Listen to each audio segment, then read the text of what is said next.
Então vamos lá, boa noite a todos, sejam bem-vindos. Hoje eu queria fazer aqui um breve comentário sobre uma materinha dessas horrorosas que tem saído na revista É Porca, e depois entrar em dois assuntos aqui mais agradáveis.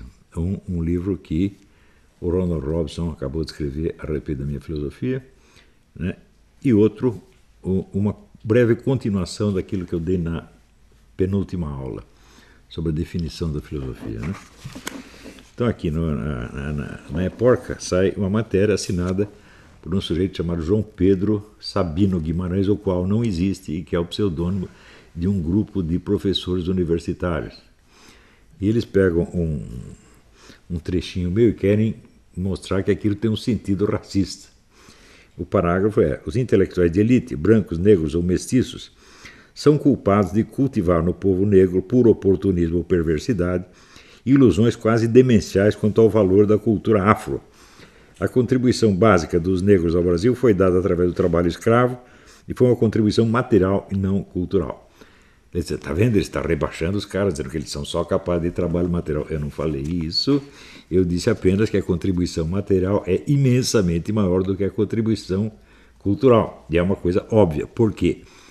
Pelo menos até a abolição da escravatura, tudo que foi construído e criado no Brasil materialmente foi pelos negros escravos, absolutamente tudo. Todas as casas de fazenda, todos os prédios, todos os palácios, estradas de ferro, instalações industriais, tudo, absolutamente tudo, inclusive a comida que nós comemos, que o Brasil comeu durante 3 ou 4 séculos. Foi tudo colhido por escravos. Como é que você vai comparar isso com a criação cultural? É você comparar o mundo com um pedacinho, não tem o menor sentido, né? Então, em primeiro lugar, o simples fato de o sujeito negar isso aqui mostra o desprezo que ele tem pelo trabalho material. Quer dizer, é o intelectual que vive lá no mundo idealista e quando só o trabalho cultural tem valor e o material não vale nada. É isso que os caras pensam. Olha aqui, ô desgraçado, você está andando em ruas que foram ali instaladas pelos negros, vivendo em casas que foram construídas pelos negros, e assim por diante, né? Quer dizer, eu estou aqui homenageando o esforço, né, de vários séculos da raça negra que criou o mundo no qual nós vivemos, porra! Né? E o cara acha que isso aqui é racismo. Então, em primeiro lugar, deveria, se soubesse ler, ele perceberia que eu distingo o que se chama cultura afro do que eu chamo de cultura negra. Cultura negra é a cultura criada por elementos de raça negra ou descendentes de negros. Cultura afro é aquela que se baseia em formas características da cultura africana. Ora, para ele provar que eu estou errado, olha o que ele disse. Ou seja, aqui é o João Pedro Sabino, sei lá. Ou seja, no país do carnaval, do samba, do frevo, do jongo, do maracatu, da congada, do afoxé, da capoeira, do bumba meu boi, do maculelê, da folia de reis, da feijoada, do vatapá, da couve, do dendê, da pá do aleijadinho, da André Rebouças, Luiz Gama, José do Patrocínio, Cruz e Souza, Lima Barreto, Caíme, Pixinguinha, Cartola, Nelson Cavaquinho, Clementina Jesus, Dona Ivone Lara, Baden Powell, Agostinho dos Santos, Jorge Benjor, Milton Nascimento, Gilberto Gil, Tim Maia, Grande Otelo, Milton Gonçalves, Zezé Mota, Mussum, Abdias do Nascimento, Milton Santos, Didi Garrincha e Pelé. O povo negro prestou apenas uma contribuição material não cultural, pois a isso foi compelido através do trabalho escravo. Bom, esta lista aqui é assim, é o samba do jornalista doido, evidentemente, porque o que ele mistura aqui, atribuindo, vamos dizer, origens africanas a coisa que não tem nada de africano, mas que na cabeça dele se misturou, é uma grandeza. Por exemplo, quando ele fala aqui, país do carnaval é cultura afro, meu Deus do céu, não tem carnaval na África. O carnaval remonta a Roma, atravessa toda a Idade Média, o Renascimento e chega até nós. O que isso tem a ver com cultura afro? Absolutamente nada, mas na cabeça dele tem, né? Daqui do frevo. O frevo surge das marchinhas militares no Nordeste, não tem nada de cultura afro, né?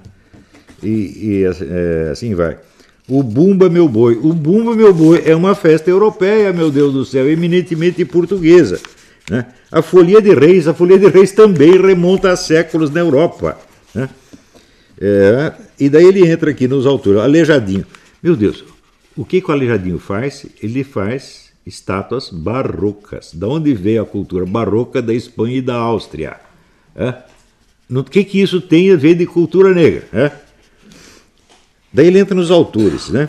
André Rebouça, Luiz Gama, José do Patrocínio, Cruz e Souza, Lima Barreto, Caíme, Pixinguinha. Não, Caíme. Só para começar o último, Caíme. Caíme é um nome italiano, né? O Caíme é negro tanto quanto o Marighella é negro, né? Então, agora, desses autores todos, nós podemos considerar o seguinte: nenhuma história literária ou cultural do mundo jamais fixou a nacionalidade das obras pela origem racial dos seus autores. Nunca se fez isso, porque se fosse fazer, então os poemas de Pushkin ou os romances do Thomas Mann seriam cultura afro, né? E assim por diante. Ninguém faz isso, isso é inteiramente absurdo. A nacionalidade das obras é marcada, vamos dizer, pela origem nacional das formas adotadas e da linguagem adotada. Tá certo? Então isso é outra coisa. Então Pushkin era negro, mas o que ele fazia não era cultura afro, era cultura russa. Thomas Mann, neto de negra, era o quê? Cultura alemã. Tá certo? Não tem nada de cultura afro, né? Isso é adotado no mundo inteiro. Então, se você pega essa lista de autores que ele colocou aqui, André Rebouças, Luiz Gama, José do Patrocínio, por restrição, o jornalismo polêmico. Isto é um gênero africano? Não, isso é um dos gêneros mais caracteristicamente europeus que existe. E o fato desses camaradas terem se destacado nisso aí, como se destacaram, por exemplo, Joaquim Nabuco ou outros, significa que, qualquer que seja a sua origem racial, eles foram capazes de se incorporar na cultura europeia e criar obras importantes dentro dessa cultura ocidental, europeia ou brasileira, mais propriamente brasileira. Tá certo? Isso não tem nada a ver com cultura afro. Ao contrário, se nós procurarmos o que é, vamos dizer, literatura afro, nós vamos ver que até o século XVII e XVIII só havia literatura oral. Não havia literatura escrita. Quando havia literatura escrita, era literatura escrita em línguas estrangeiras. Por exemplo, houve cultura na África, algumas obras escritas em latim. Houve muitas escritas em árabe, que é a língua do dominador e escravizador branco. E, vamos dizer, obras em línguas locais, obras escritas em línguas locais, só aparecem a partir do século XVIII. E nenhuma delas exerceu a menor influência no Brasil, nunca nenhuma delas foi sequer conhecida no Brasil. Se você falar com todos esses apologistas da negritude, então me cite uma delas aí. Mostra para mim que você conhece. Isso não teve influência nenhuma, zero, zero, zero, zero, zero. Quando você entra, então, nos poetas romancistas, Cruz e Souza, Lima Barreto, né? Ora, as formas literárias usadas por eles são 100% europeias. Você pega lá o Cruz e Souza, escrevendo sonetos. O que é soneto? Soneto é uma invenção italiana, ítalo-francesa. Né? Os romances do Lima Barreto, né? Todos baseados em formas criadas na Europa do século XIX. O romance é um gênero eminentemente europeu. Não há romance africano, meu Deus do céu. Então, eles são homens de origem africana, mais próxima ou mais remota, às vezes, em geral mais remota, que se integram na cultura europeia, cultura euro-brasileira, e ali criam obras de grande valor, provando que a sua inteligência não é determinada pela sua raça, mas pelo esforço pessoal. Se as obras tivessem de ter uma conexão íntima e inexorável com a raça de origem, então toda a cultura seria efeito da raça. Ou seja, essa é a teoria mais nazista que já existiu. Os caras aderem a isso e não percebem o que estão falando. O que eu estou dizendo é o seguinte, é que a obra não tem nada a ver com a origem racial, absolutamente nada. Qualquer sujeito de qualquer raça, ele se integra na cultura onde ele está, apreende, vamos dizer, as formas criativas daquela cultura e se desempenha nelas, às vezes melhor do que os camaradas que vêm da origem mais diretamente associada àquilo. Como, por exemplo, no tempo do Leão Barreto não havia nenhum sujeito de origem portuguesa que escrevesse em português melhor do que o Leão Barreto ou fizesse romances mais interessantes. Aliás, o camarada aqui até esqueceu o Machado de Assis, de propósito, porque tem esse mito de que Machado de Assis era um negro traidor, ele traiu a origem da raça. Mas essa é uma acusação que valeria praticamente para todos os autores negros brasileiros. Né?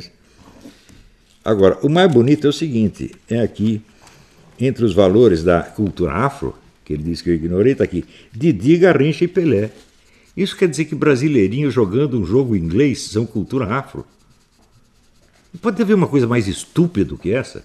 Né? Então é evidente, esse sujeito é analfabeto, burro e louco. Né? E é este o tipo de gente que faz jornalismo no Brasil de hoje. Isto é fraude, 100% fraude. O cara, ele é, dizer, não apenas ele usando um pseudônimo, ele está mostrando que ele está praticando é uma fraude, tá certo? Mas no resultado do trabalho dele você vê totalmente fraudulento. Por exemplo, todo mundo associa o samba, né, à raça negra. Eu digo, olha, espera um pouquinho. Nos anos 50, houve um sujeito chamado Marcos Pereira, que percorreu o Brasil inteiro gravando música popular, a música do povo brasileiro. Era uma coleção de 30 ou 40 discos, um negócio impressionante. A variedade de ritmos e gêneros que havia era um negócio impressionante. Só que, no tempo do Getúlio Vargas, o Getúlio Vargas decretou que a música brasileira característica seria o samba, que era o quê? A música do Rio de Janeiro.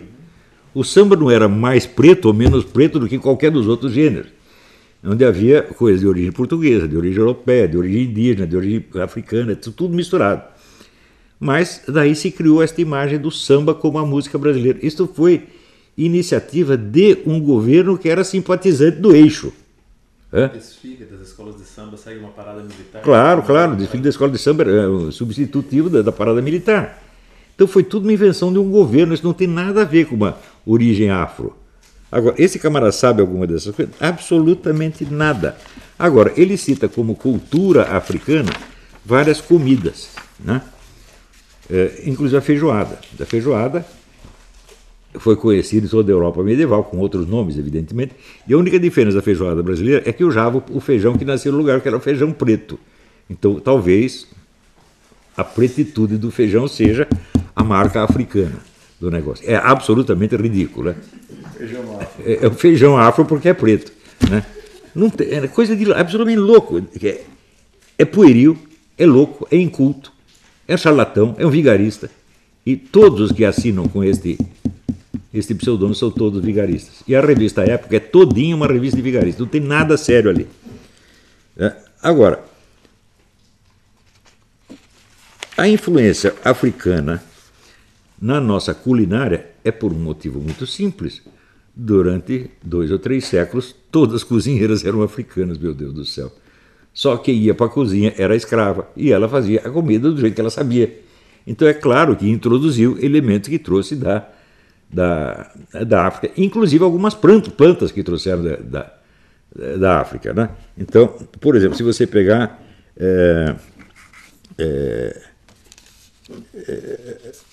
o quiabo era muito usado na África, alguém trouxe um quiabo, plantou e começou a usar na culinária brasileira.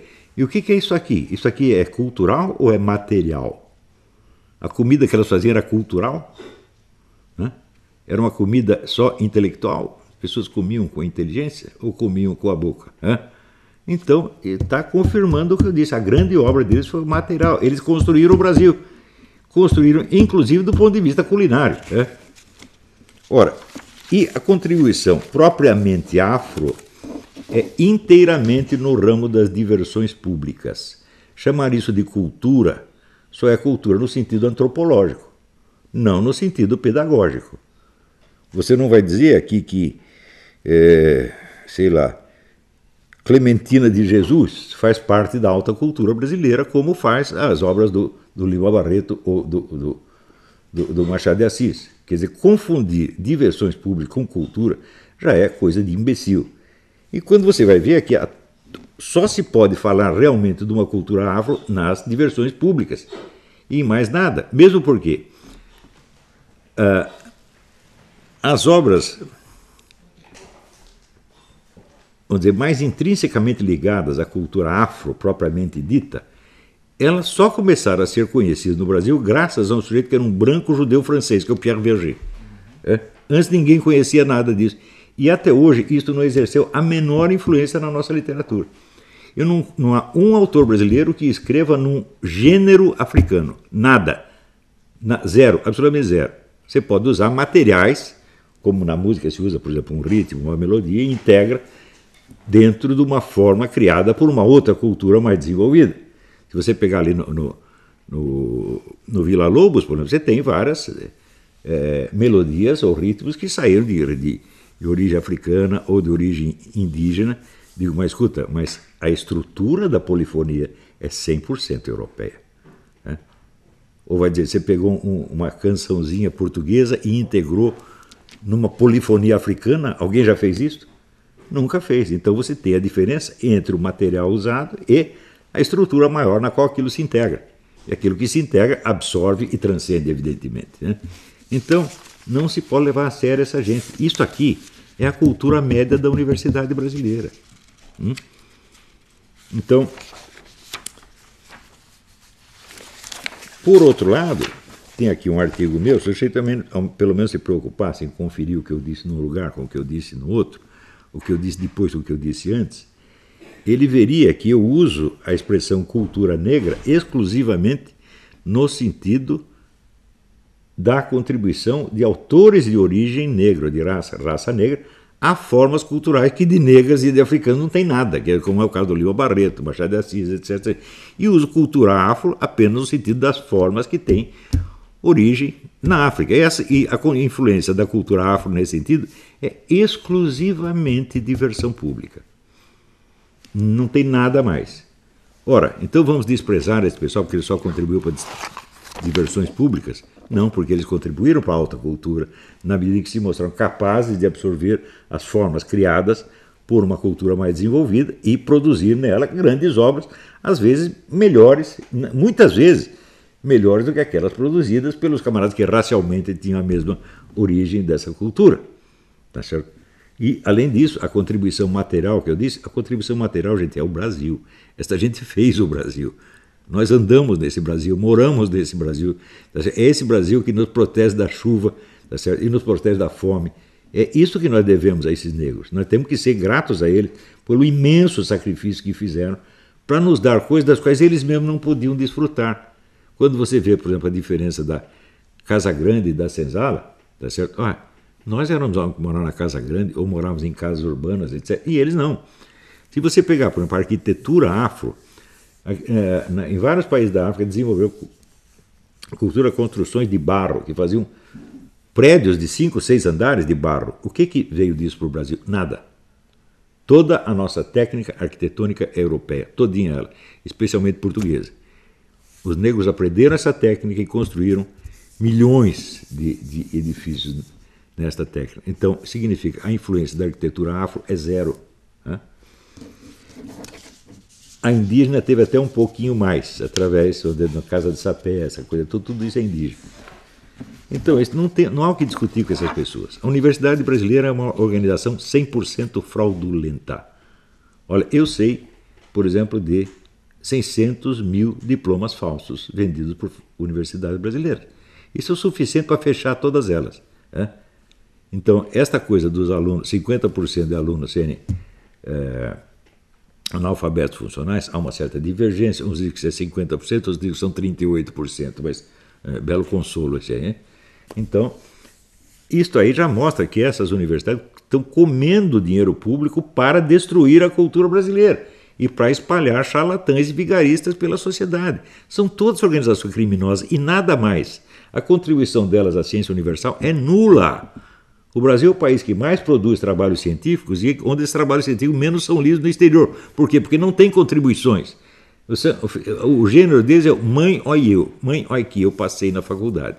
Só serve para isso. Isto aí é evidente que é vigarice, porra. Não merece respeito nenhum.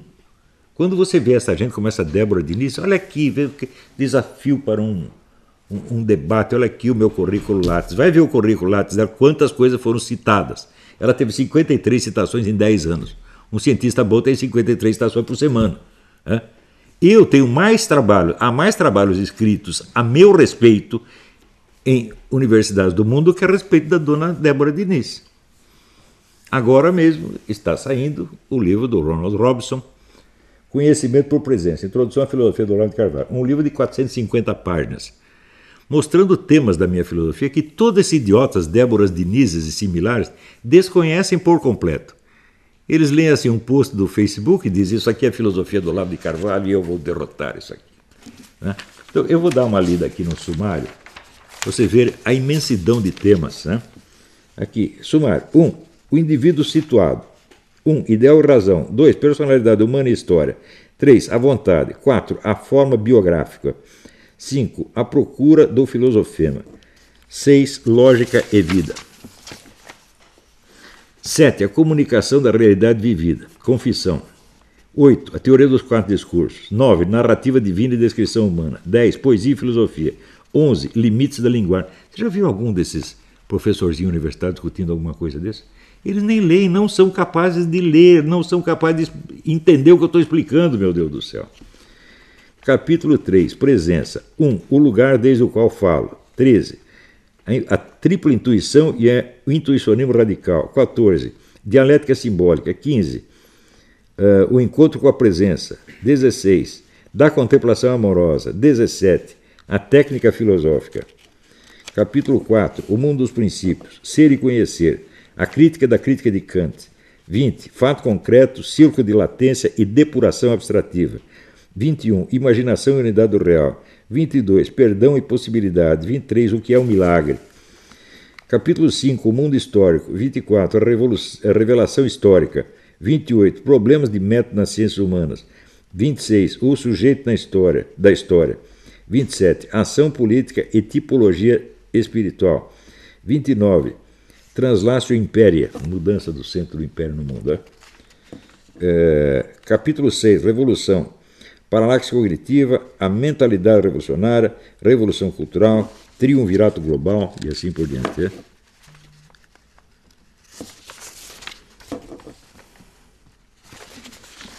Muito bem, esse aqui são alguns dos temas dos quais esses analistas da obra do Olavo de Carvalho, inclusive esse desgraçado, este filho da puta que escreve aqui, análise definitiva do Olavo de Carvalho para que ninguém tenha de lê-lo.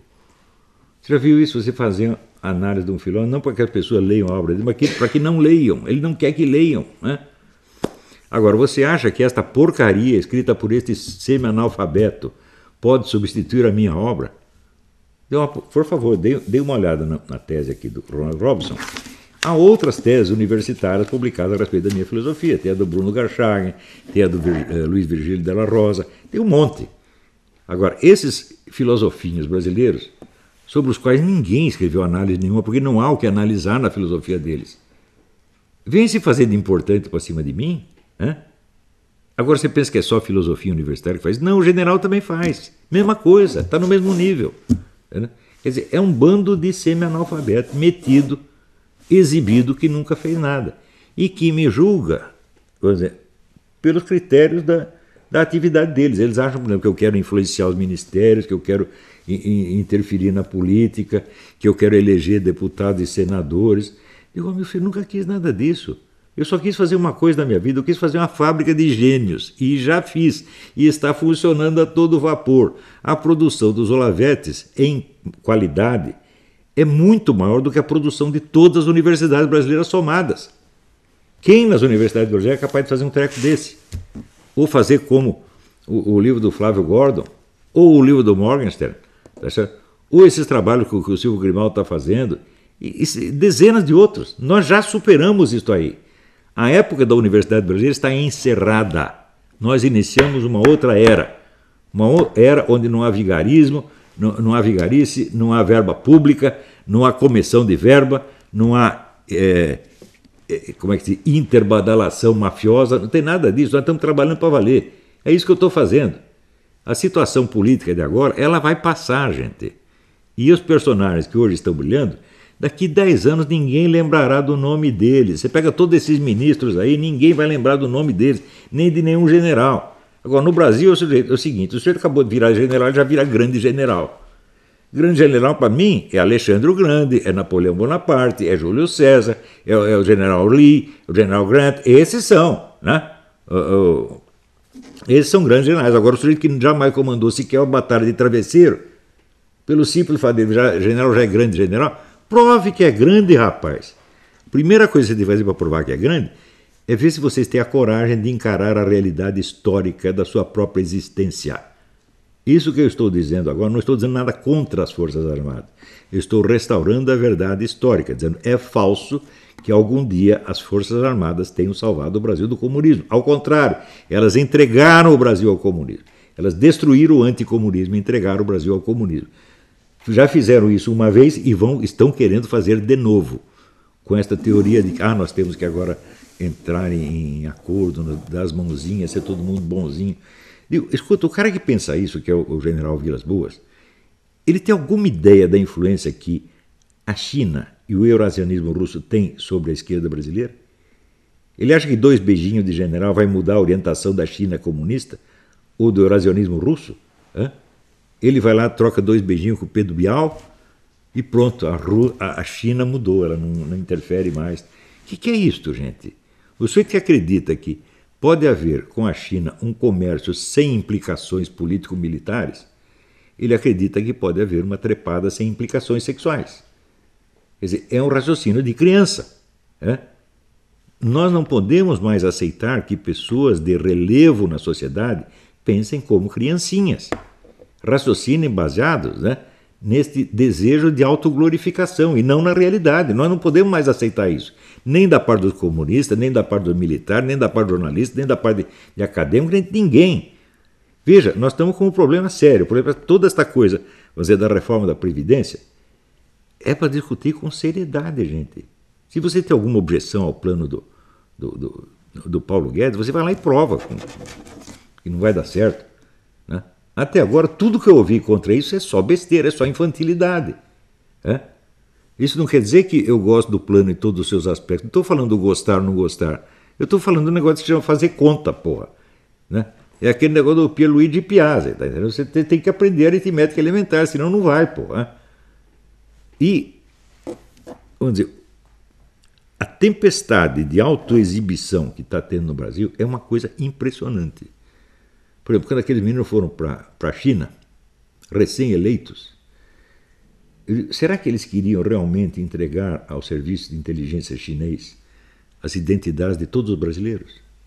Não, eles não pensaram nisso um único minuto. Eles não tinham nenhuma má intenção, eles não são espiões chineses. Eles simplesmente não tinham juntado uma coisa com a outra. Eles pensaram só, isso aqui vai dar dinheiro para nós. E bom, isso aí você dá dinheiro e te dá uma infecção de AIDS, porra. Mas eles não juntam uma coisa com a outra. E se a gente explica, sabe o que acontece? Eles acham que eu os estou combatendo, que eu os estou querendo humilhar. Não, às vezes eu falo num tom, às vezes um pouco humilhante, porque é meu jeito, A minha vocação de humorista nasceu 1/4 de século antes da vocação de filósofo. Eu comecei a fazer piada desde que nasci, tá certo? Então, às vezes é o jeito de falar.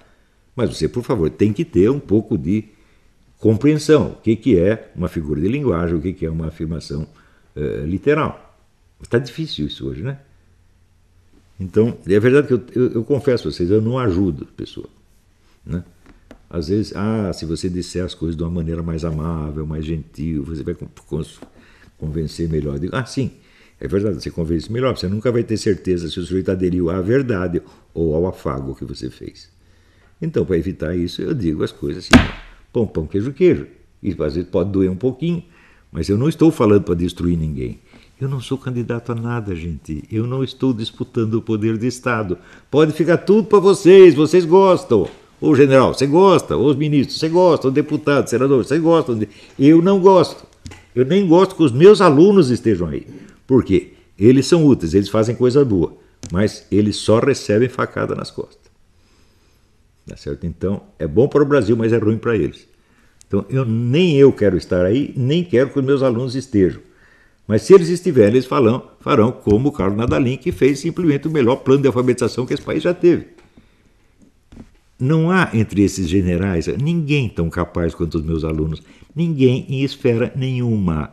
Não venham brincar comigo que esse seu Santos Cruz, esse seu Mourão, superam os meus alunos em qualquer área de conhecimento. Nada, nada, nada. Só se for guerra na selva. Vocês vão fazer guerra contra macaco prego, mico-leão dourado, vocês são insuperáveis. Né?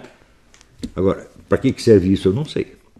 Porque se chega até na possibilidade da guerra com o Maduro, vocês saem correndo de medo. Então, a sua guerra da selva serve para quê? É apenas uma habilidade técnica que vocês adquiriram, mas que até o momento não tem utilidade nenhuma. Né? Vocês conseguiram parar, né, os aviões do narcotráfico que passam por lá? Derrubaram algum? Não, nunca. Então, para que serve toda essa habilidade? É bonito. Serve para você passar na academia militar. Agora, se você pensar assim, qual foi a última contribuição de alta cultura que saiu das academias militares brasileiras, foi as obras do Euclides da Cunha, 1910, 1920. Depois não saiu mais nada. Saiu aquele livro do general Golbery, que é uma porcaria. Né? Então, gente, intelectualmente, esse pessoal todo é nada. E eu já escrevi hoje mesmo no Facebook que na guerra cultural o fator que dá a vitória chama-se superioridade intelectual. Isto os meus alunos têm, e esses generais todos não têm. Os meus alunos, sem ter posto de governo, sem ter dinheiro, sem ter patrocínio, venceram a guerra cultural, que esses generais já perderam uma vez e estão perdendo de novo. Então eles deviam ter a humildade de nos perguntar o que fazer. Mas ao contrário, jamais vão admitir isso. Eu sou general, eu sou da academia militar. O que há? Então, isso quer dizer que a ficção institucional vale mais do que a realidade concreta. É este o problema. Este sempre foi o problema do Brasil. Isso já está documentado na teoria do medalhão do Machado de Assis, no livro do Lima Barreto, no livro do Graciliano Ramos. Este sempre foi o problema e continua sendo. Se nós não nos livrarmos desta vaidade institucional e não a trocarmos pelo senso da realidade, pela humilde busca da verdade, nós estamos lascados. Né? Então, esse que é o negócio. Falando nisso, nós podemos voltar então ao assunto da penúltima aula, onde eu estava explicando a partir da diferença entre filosofia e cultura filosófica. Se você pegar assim, um dicionário de filosofia, uma enciclopédia de filosofia, você tem ali mais conhecimento de filosofia do que jamais houve na cabeça de qualquer filósofo. Uma vez eu estava fazendo para a Fundação Odebrecht um projeto sobre a filosofia no século XX, e eu fiz ali a lista dos 300 principais filósofos do século XX. Quando eu terminei a lista, eu perguntei qual desses conhecia bem a dos outros 299. Resposta: nenhum. Mas qualquer dicionário conhecia muito mais do que isso. Então, isso significa o seguinte, que há uma grande diferença entre você acumular conhecimento sobre a filosofia e você exercer a filosofia. Você conhecer toda a história da pintura faz de você um pintor? Não. Mas na filosofia parece que você conhecer a história da filosofia, você fazer exposições da filosofia dos outros, parece que torna você um filósofo. E isto é fraude. Qualquer sujeito que diga que é filósofo, porque eu fiz um trabalho sobre a filosofia de Hegel, eu escrevi não sei o que de história da filosofia, é fraude, ele está enganando você. Ele não é um filósofo de maneira alguma. Ele pode ser até um erudito em filosofia. Veja, no Brasil ninguém teve mais erudição filosófica ou musical do que o Otto Maria Carpo. E ele algum dia foi filósofo ou músico por causa disso? Não. O Otto Maria Carpo entendia tanto de música que ele não ouvia disco, ele lia partitura. Quantos músicos são capazes de fazer isso? Músicos profissionais. Eu acho que o Villa-Lobos não conseguia fazer isso. De vez em quando ele ia tocar um disquinho, pelo menos. Mas o Otto Maria Carpo fazia isso, mas ele não é capaz de tocar nem campainha. Não é isso? Do mesmo modo na filosofia. Ele tinha mais cultura filosófica do que qualquer dos filósofos que estavam exercendo filosofia naquele momento. Isso o torna um filósofo de maneira alguma. Ele é um historiador e crítico, um homem, vamos dizer, um homem da erudição e não da filosofia. Então isso significa o seguinte, que toda esta noção da filosofia como erudição, ela é uma fraude. A filosofia difere da erudição filosófica como a música difere da história da música. É uma coisa simples depois que eu expliquei, né? Mas no Brasil parece impossível entender isto. Então, se você pegar 99% dos caras que têm diploma de filósofo, eu me mostro uma obra filosófica que você escreveu. Não tem nenhuma. Tem só estudo sobre a filosofia de fulano, sobre a filosofia de fulano. Nunca. Eles pegam um problema filosófico e o tratam como filósofo, porque não são capazes disso, não têm o treinamento para isso. Simplesmente a técnica filosófica não lhes foi ensinada. Então é assim, é uma escola de pintura onde não tem ninguém pintando, pô. É? Muito bem, então, o que é propriamente a filosofia?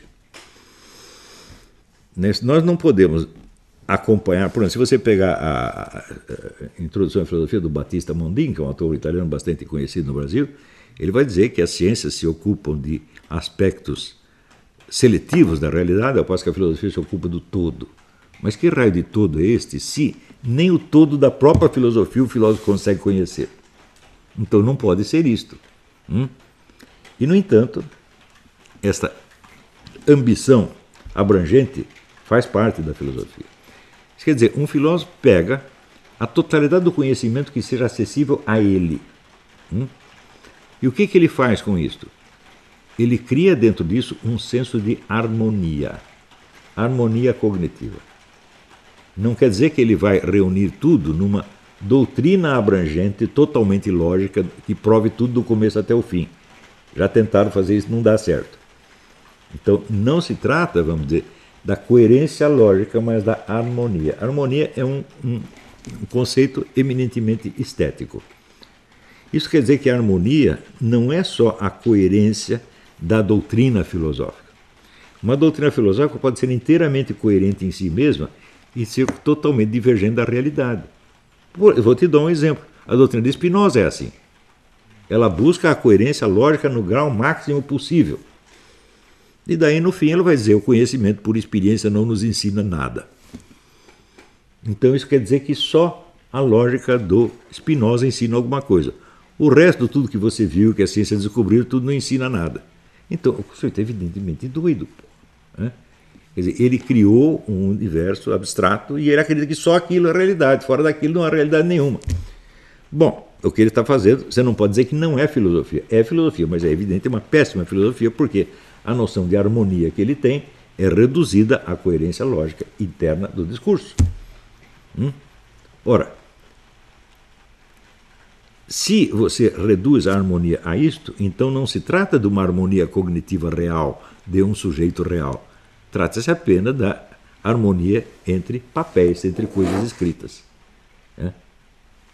Isto reduz o filósofo a uma espécie de artista. O artista é o sujeito que, quando termina a forma da obra que ele quis criar, seja uma estátua, seja uma música, ele não tem mais nenhum compromisso com aquilo. Ele pode esquecer tudo no instante seguinte, a obra está feita. Porque o objetivo da arte é criar objetos materiais. Pode ser uma estátua, uma música, um livro, uma peça de teatro, etc, etc. Ora, na filosofia isso não serve. Por quê? Porque o filósofo, quando pôs o ponto final no seu livro, ele não parou de filosofar, ele continua filosofando. E esta continuação pode modificar o sentido do que ele escreveu antes. Então, isso significa que a harmonia que o filósofo busca não é só de uma doutrina que ele escreveu, mas de uma atividade cognitiva real que ele desempenhou e continua desempenhando. Então, é a harmonia, vamos dizer, da consciência com o conjunto dos objetos conscientizados. Isso significa que nenhuma filosofia jamais completará uma doutrina abrangente. Nunca. A filosofia, o objeto dela não é criar nem a doutrina omniexplicativa, nem explicar em particular isso ou aquilo. O objeto da filosofia é criar a alma capaz de vivenciar de modo permanente a busca da harmonia entre o seu conhecimento e a sua realidade. Portanto, é por isso que, nós, quando vemos a obra inteira de Platão, que sem dúvida é o grande, é o pai da filosofia, podemos dizer que Sócrates é o avô, mas ele é o pai, não é isso? E Aristóteles é o tio, né? Ou o padrinho, como queira. Em nenhum momento Platão explica a sua doutrina. Ele coloca os problemas, analisa sobre vários aspectos, e quando vai chegando na hora de oferecer a solução, o que ele faz? Ele expõe um mito. Ou seja, ele expõe a possibilidade da solução em linguagem simbólica, em linguagem artística, e não em linguagem doutrinal. Claro que existe a famosa doutrina não escrita, que foi conjeturada pelo Giovanni Reale e por outros autores, inclusive o nosso Mário Ferreira dos Santos, com um brilhantismo fora do comum, mas nós não sabemos se Platão realmente expôs essa doutrina. Né? E também nós vemos que, longe de ser a doutrina que fecha tudo sob todos os aspectos, ela cria mais problemas do que resolve. Então diz, mas se o maior dos filósofos não tem doutrina, o que ele está fazendo? É simples. A finalidade da filosofia não é criar doutrinas, mas é criar filósofos. Por isso que Platão definia a filosofia eminentemente como educação. Foi uma coisa que, quando eu li o livro clássico do Júlio Stenzel, Platão Educador, quase me fez cair de costas. E Platão não estava criando uma filosofia, ele estava criando filósofos que vão continuar com esta busca da harmonia cognitiva pelos séculos dos séculos, porque a presença deles é o que garante para a cultura inteira o mínimo de harmonia e unidade, sem o qual ela viraria um caos. Estão entendendo? Então, isso significa que o Jean Piaget não está totalmente errado quando ele diz que a filosofia não nos dá conhecimento, mas um senso de orientação. Eu digo, bom, a expressão está errada, mas o que ele quis dizer está certo. A filosofia não visa a nos passar doutrinas que todos nós possamos subscrever, mas ela visa a nos dar um senso de orientação, de modo que as várias doutrinas e teorias que chegam ao nosso conhecimento façam algum sentido. Isso quer dizer que sem a cultura perde totalmente o senso de unidade, de coerência, de harmonia e se torna num caos e pura opressão. Então, perguntar a utilidade da filosofia, eu digo, a filosofia é mais útil do que todos os demais conhecimentos, é evidente. Mas ela não visa a substituir esses conhecimentos. Por quê? Os conhecimentos estão continuamente aumentando. À medida que aumentam os conhecimentos, aumentam os problemas filosóficos. Então isso quer dizer que a filosofia feita no século passado não serve mais para nós. Nós temos que passar por ela porque nós temos que aprender a técnica que eles tinham. Mas a técnica deles não vai bastar para nós vamos ter que continuar desenvolvendo. E em cada geração vai ter que ter novos filósofos que, sem conseguir nos dar a doutrina total, tá certo? Ambicionada por malucos, asseguram aquele mínimo de integridade e harmonia sem o qual o mundo se torna um caos. Veja, quando você vê o pessoal da física tentando buscar a teoria final, quanto mais você estuda a teoria final, mais você entra no caos. A ambição da teoria omniabrangente, ela é louca em si. O ser humano não vai ter isso nunca na vida. Nunca. A partir da hora que ele tiver a doutrina final, a mera presença da doutrina final criará problemas que ela própria não pode resolver. Esta é a condição humana. Então, daí absolutamente necessidade da presença de filósofos a cada geração. Muito bem, então, quando eu digo o que eu quis fazer, quis fazer uma política para o Brasil, quis fazer um plano para o Ministério do não sei do quê, claro que não. Eu quis fazer uma fábrica de gênios, uma escola de gênios, e eles estão aparecendo. E eu acho esse menino, Ronald Robson, um gênio. Ronald Robson, quando chegar na minha idade, ele provavelmente será um filósofo melhor que eu. E é para isso que existe o professor, meu Deus do céu. Se é para o aluno sair pior do que o professor, nada adianta, é evidente, Quer dizer, a verdade é filha do tempo. A geração vai dando a sua contribuição e a que vem depois ela tem que ser mais completa do que a anterior. Nunca vai chegar na completude total. Isso não é para nós, é só para Deus. Tá certo? Mas os filósofos são os garantidores da unidade mínima do conhecimento. Unidade que mais propriamente se chama harmonia. Nesse sentido, eu recomendo muitíssimo o livro do Nicholas Rescher, Harmonia Cognitiva. Eu, quando criei a minha definição da filosofia como unidade do conhecimento na unidade da consciência e vice-versa, eu não havia lido esse livro. Mas vendo esse aqui, eu falei, olha, eu tinha mais razão do que eu mesmo pensava, porque ele mostra que a harmonia cognitiva é o centro de todo o conhecimento. O conhecimento não é, assim, vamos dizer, a prova empírica, a prova lógica ou a completude, não é nada disso. É esta harmonia cognitiva. Este Nicholas Rescher é um monstro de erudição e, ao mesmo tempo, é um filósofo. É uma coisa difícil de você juntar, por exemplo. Dificilmente você encontrará, por exemplo, alguém mais erudito em história da filosofia do que o Zeller, autor da História da Filosofia, que eu sempre adorei os livros dele, ou Giovanni Reale, mas eles não são filósofos nesse sentido. Eles estão criando a cultura filosófica. Então, eles estão para a filosofia como o historiador da música está para a música. Se você ler a história da música do Carpo, é uma beleza, uma beleza. Nenhum músico conhecia tantas músicas quanto ele, mas ele não sabia tocar nem apito, gente. Não estou colocando uma coisa acima da outra. Às vezes um historiador da música pode ser melhor do que os músicos, claro. Na sua área, ele é melhor do que o outro na área dele. Tá certo? Mas uma coisa não é a outra. Deu para entender? Então é isso aí. Até a semana que vem, muito obrigado. Hoje não vou responder perguntas.